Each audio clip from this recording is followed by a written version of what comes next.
Bugun men sizlarga juda muhim masalani tushuntirib bermoqchiman. Bu mavzu deyarli har bir oilaga, har bir xonadonga yer uchastkasi, uy-joy, meros, oldi-sotdi yoki ijara bilan bog'liq ishi bor har bir fuqaroga tegishli.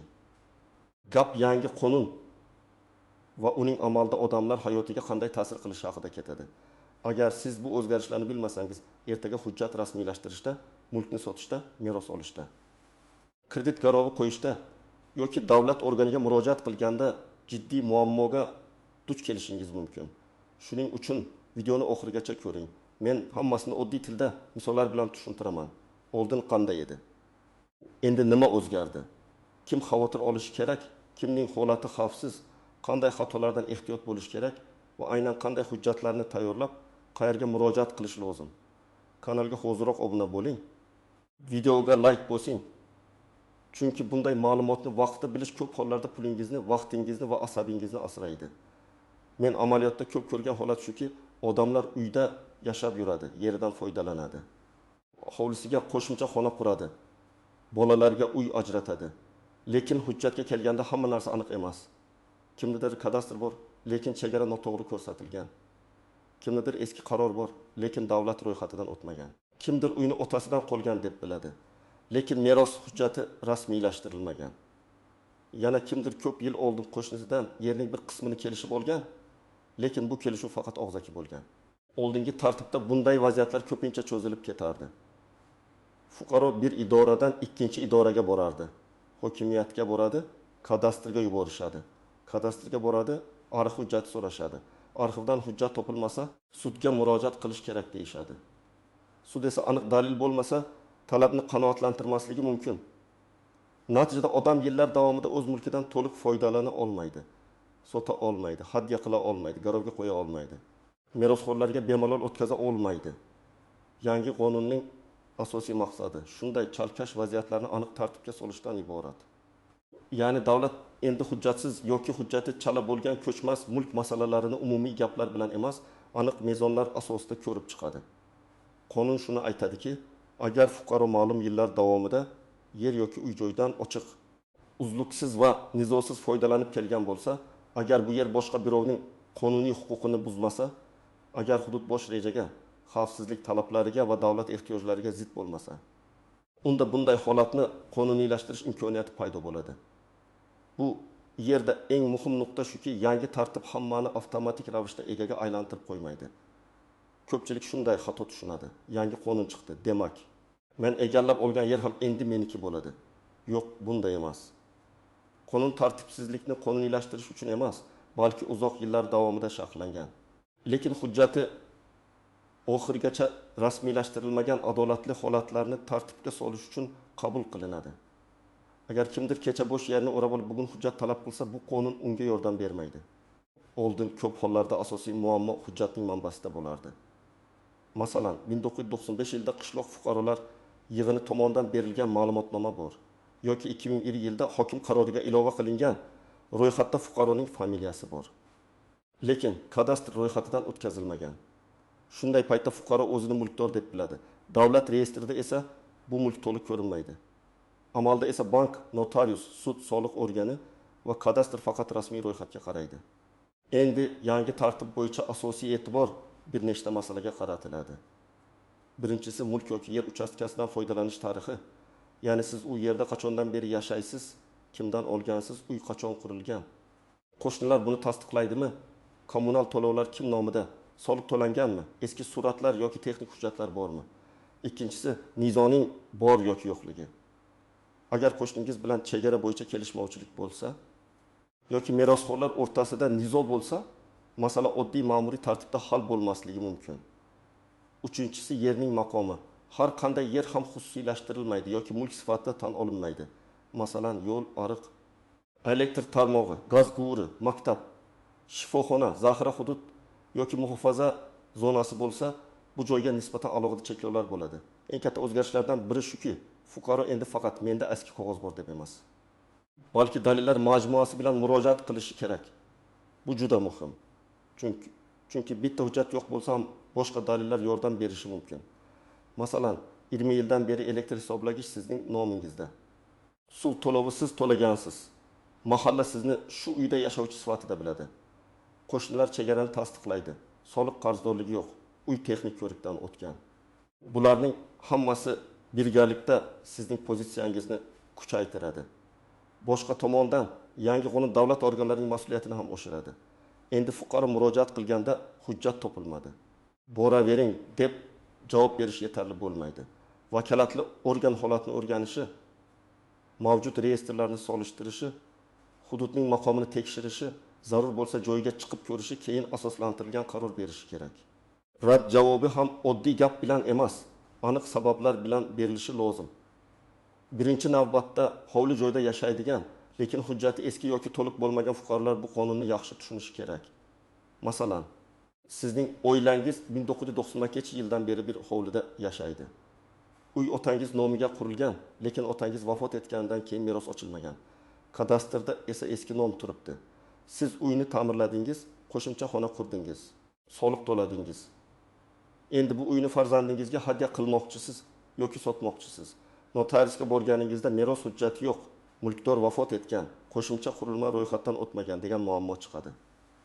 Yangi tartibni bilsangiz, avval meros masalasini, keyin kadastrdagi o'zgarishlarni, keyin mulk huquqini rasmiylashtirishni to'g'ri ketma-ketlikda qilasiz. Ikkinchi guruh, yer uchastkasining chegarasi amalda boshqacha. Hujjatda boshqacha bo'lganlar. Masalan, hujjatda 6 sotix deb yozilgan, lekin amalda 7,2 sotiqdan foydalanib kelyapsiz.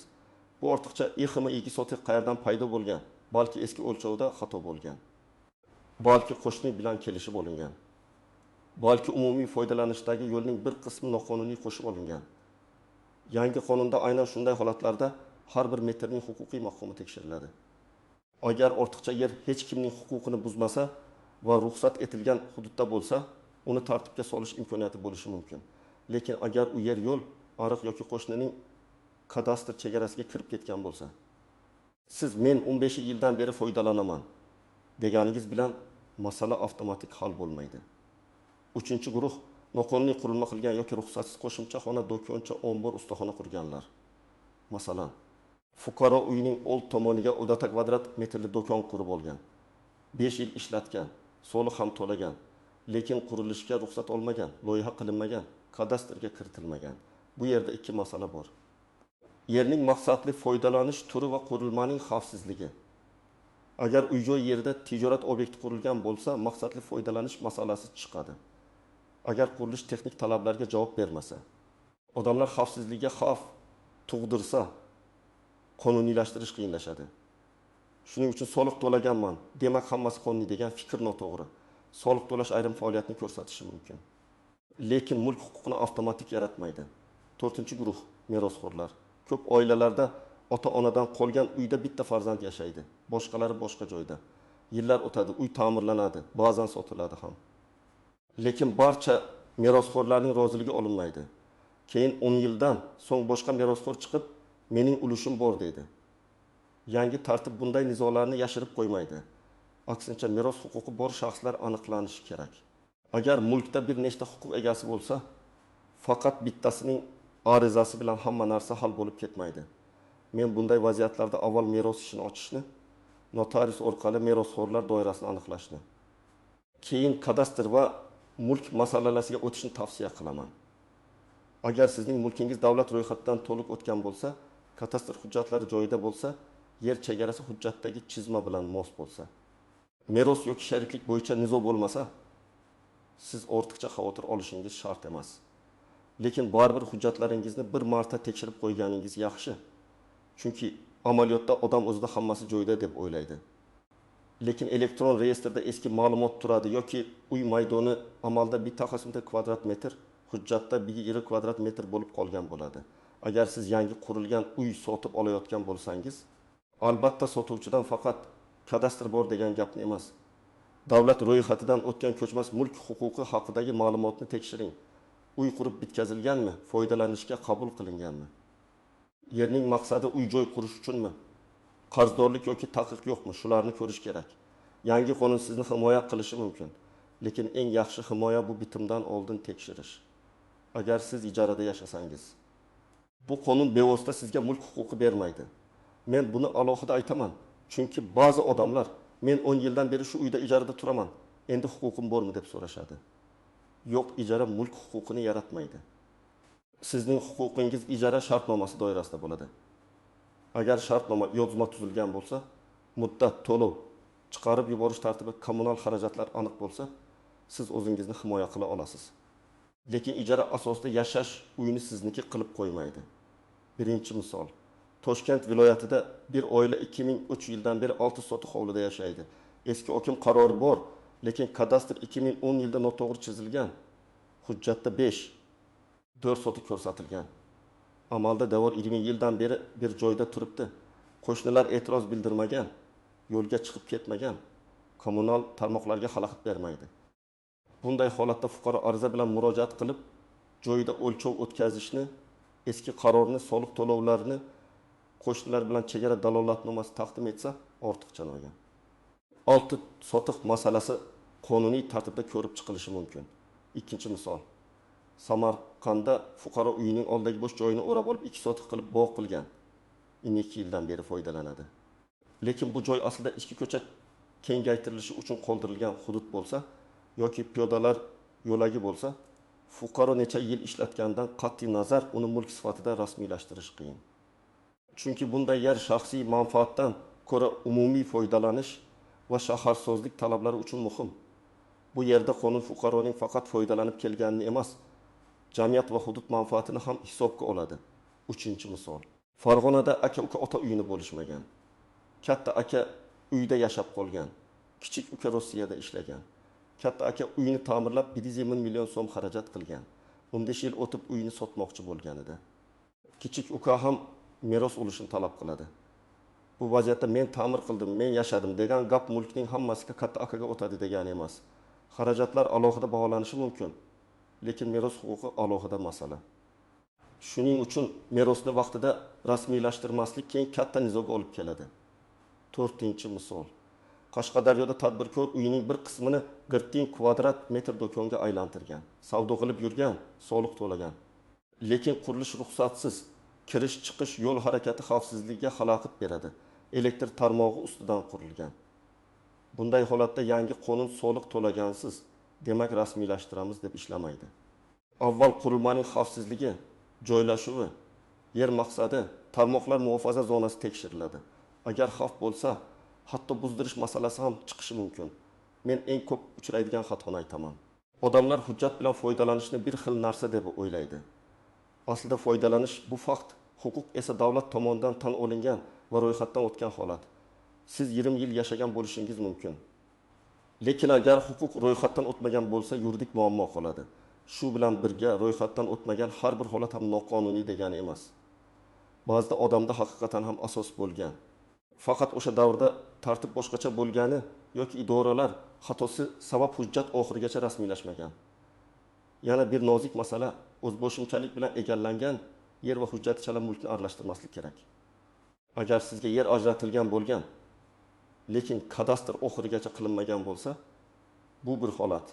Agar siz hech qanday asos bo'lmasdan davlat yerini o'rab olgan bo'lsangiz, bu boshqa holat. Birinchisida qonuniylashtirish imkoniyati yuqoriroq bo'ladi. Ikkinchisida esa rad javobi olish ehtimoli katta. Muhofaza zonalariga alohida e'tibor bering. Elektr uzatish liniyasi, gaz quvuri, suv tarmog'i, temir yo'l, kanal, ariq.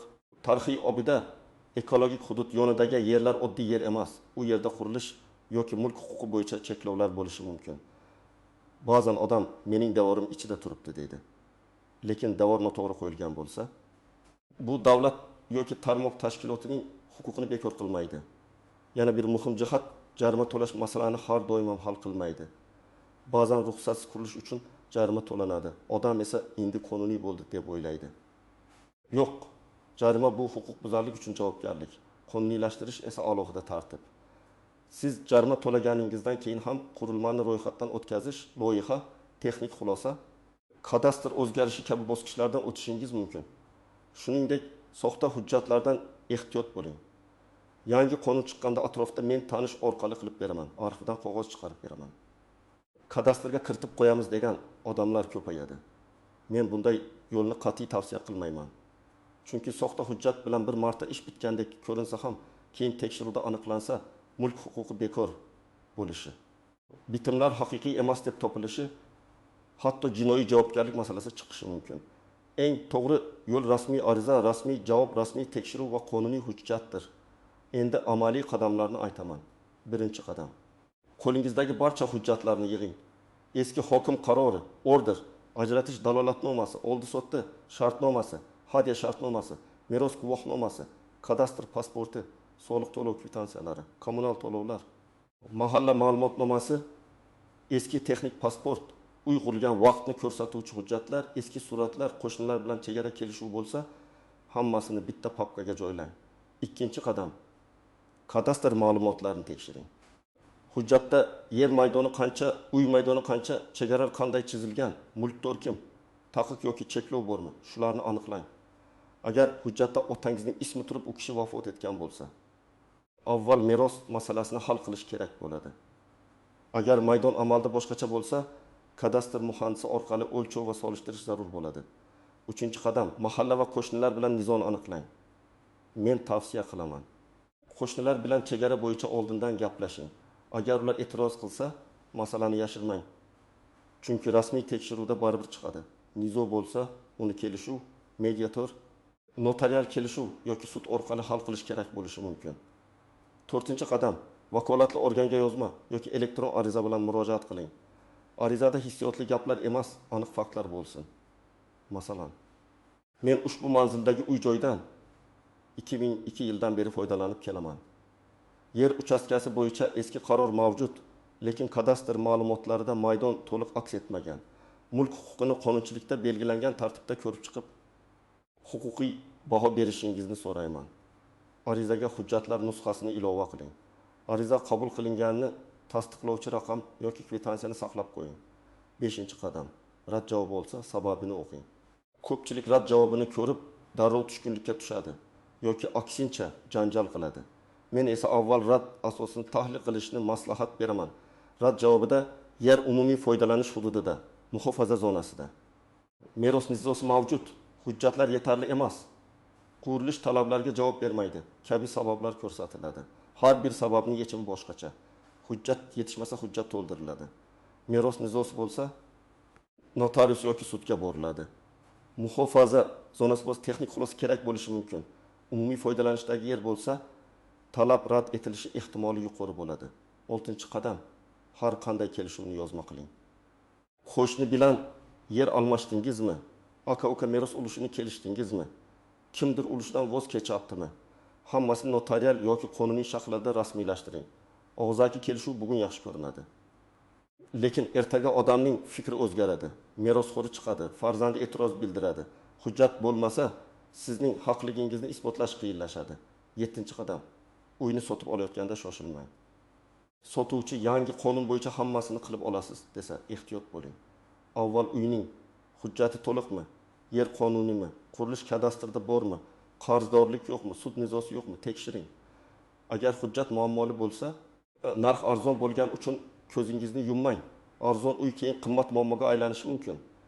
Ariza yozayotganda men 3 ta narsani aniq ko'rsatishni maslahat beraman. Birinchisi, mulkdan qachondan beri va qanday asosda foydalanayotganingiz. Masalan, 1999 yilda otamga ajratilgan, 2005 yilda oldi sotdi shartnomasi bilan olingan, 2010 yildan beri meros mulki sifatida foydalanilmoqda. Ikkinchisi, hozirgi muammo nimada ekanini aniq yozing. Kadastr maydoni mos emas. Qo'shimcha qurilma ro'yxatdan o'tmagan, mulk huquqi reyestrida aks etmagan, mulkdor vafot etganidan keyin hujjat yangilanmagan. Uchinchisi, nimani so'rayotganingizni yozing. Holatni o'rganish, mulk huquqini e'tirof etish imkoniyatini ko'rib chiqish, kadastr ma'lumotlarini aniqlashtirish, asoslantirilgan yozma javob berish. Arizaga nusxa hujjatlarni ilova qiling. Asl hujjatlarni esa o'zingizda saqlang. Agar asl hujjatni topshirish talab qilinsa, albatta qabul qilinganini tasdiqlovchi tilxat yoki ro'yxat oling. Hujjat yo'qolib qolsa, keyin isbotlash qiyin bo'ladi. Elektron murojaat qilsangiz, yuborilgan fayllar sifatli skaner qilingan bo'lsin. Xira surat, kesilgan sahifa, o'qilmaydigan muhr ko'rib chiqish jarayonini cho'zadi. Agar ish sudgacha borsa, sudga tayyorgarlik alohida bo'ladi. Sudda faqat hamma biladi degan gap yetmaydi. Dalil kerak. Guvohlar, to'lovlar, arxiv javoblari, kadastr chizmalari, ekspert xulosasi, mahalla ma'lumotnomasi, eski texnik pasport, notarial hujjatlar hammasi muhim. Men har doim sudga borishdan oldin hujjatlarni tartib bilan raqamlab, voqealar ketma-ketligini yozib chiqishni tavsiya qilaman. Qachon ajratilgan, qachon qurilgan, kim yashagan, qachon ta'mirlangan, qachon soliq to'langan, qachon nizo chiqqan. Shunda sizning talabingiz aniq ko'rinadi. Birinchi xato vaqtni cho'zish. Odamlar hujjat muammosini faqat sotish, meros, kredit yoki buzilish xavfi chiqqanda eslaydi. Aslida hujjatlarni muammo chiqmasdan oldin tartibga keltirish kerak. Chunki shoshilinch vaziyatda arxivdan hujjat topish, qo'shni bilan kelishish, merosxo'rlarni yig'ish, kadastrni o'lchatish oson bo'lmaydi. Ikkinchi xato noqonuniy qurilishni davom ettirish. Keyin qonuniylashtirib olaman degan fikr xavfli. Har bir yangi devor, tom, qo'shimcha xona keyin alohida muammo bo'lishi mumkin. Agar qurmoqchi bo'lsangiz, avval ruxsat, loyiha, texnik talablar, yer maqomini tekshiring. Bitta noto'g'ri qurilgan xona butun uy hujjatini murakkablashtirishi mumkin. Uchinchi xato oila ichidagi kelishuvni hujjatlashtirmaslik. Akam rozi, singlim da'vo qilmaydi. Onam aytgan degan gaplar huquqiy kafolat emas. Bugun hamma rozi bo'lishi mumkin. Ertaga vaziyat o'zgaradi. Shuning uchun meros, ulush, hadya, voz kechish, bo'lishish masalalari notarial tartibda rasmiylashtirilishi kerak. To'rtinchi xato faqat bitta idoraga ishonib qolish. Ba'zan bir xodim og'zaki bo'lmaydi deydi. Siz esa masalani yopiq deb o'ylaysiz. Men og'zaki javob bilan cheklanmaslikni maslahat beraman. Rasmiy arza bering, rasmiy javob oling. Chunki huquqiy jarayonda og'zaki gap emas, yozma hujjat ishlaydi. Demak, yangi qonun oddiy odamlar uchun juda muhim imkoniyat ham, katta mas'uliyat hamdir. U hujjati chala eski, noto'g'ri yoki nizoli bo'lgan mulk masalalarini tartibga solishga yordam beradi. Lekin u hammani avtomatik ravishda mulkdor qilib qo'ymaydi. Har bir holatda foydalanish tarixi, hujjatlar, yerning maqomi, qo'shnilar huquqi, meros masalasi, xavfsizlik talablari va davlat reyestridagi ma'lumotlar tekshiriladi. Men sizga tavsiya qiladigan eng to'g'ri yo'l shuki, hujjatlaringizni bugunoq tekshiring, kadastr ma'lumotlarini aniqlang. Meros va chegara masalalarini cho'zmang, har qanday kelishuvni yozma rasmiylashtiring. Arizalarni rasmiy tartibda bering va rad javobini ham tahlil qiling. Shunda siz keyin katta xarajat, sud, nizo yoki mulkni yo'qotish xavfidan ancha oldin himoyalangan bo'lasiz. Sizning uyingiz, yeringiz yoki meros mulkingiz bilan bog'liq shunday muammo bormi? Izohlarda yozing. Men keyingi videolarda eng ko'p uchraydigan savollarga alohida javob beraman. Videoga like bosing, kanalga obuna bo'ling va yaqinlaringizga ham yuboring. Chunki bu ma'lumotni bilish bugun oddiy ko'rinsa ham ertaga juda katta muammoning oldini olishi mumkin.